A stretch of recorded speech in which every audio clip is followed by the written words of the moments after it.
Inilah kisah.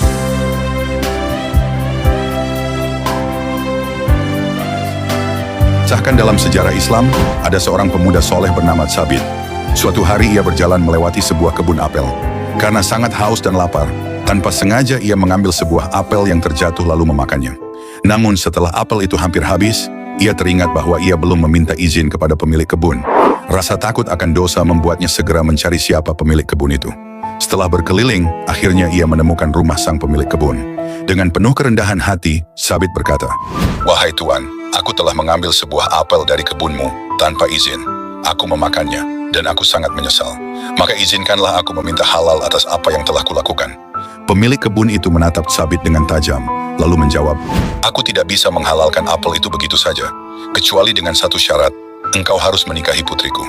Tsabit terkejut, wajahnya memerah, lalu ia berkata, "Aku siap menerima syaratmu, wahai Tuan. Tetapi katakanlah padaku, bagaimana keadaan putrimu?"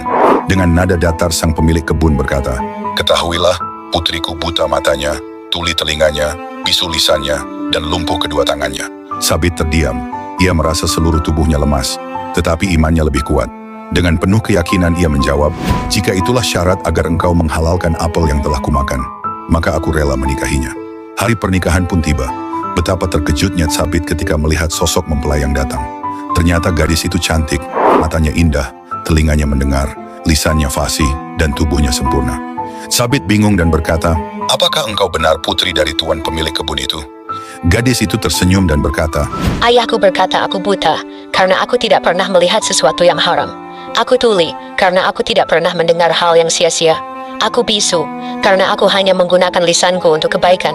Dan aku lumpuh, karena aku tidak pernah menggunakan tanganku untuk berbuat dosa. Mendengar jawaban itu, Tsabit terharu. Dari sebuah apel kecil yang ia makan tanpa izin, Allah mempertemukannya dengan seorang wanita soleha yang akhirnya menjadi istrinya. Dari sebuah apel yang tampak sepele, Tsabit menunjukkan ketakwaannya dengan memilih jujur dan meminta halal. Allah pun membalasnya dengan anugerah istri yang soleha dan penuh iman. Kisah ini mengajarkan bahwa kejujuran dan ketakwaan, sekecil apapun, tidak akan pernah sia-sia di hadapan Allah Subhanahu wa Ta'ala.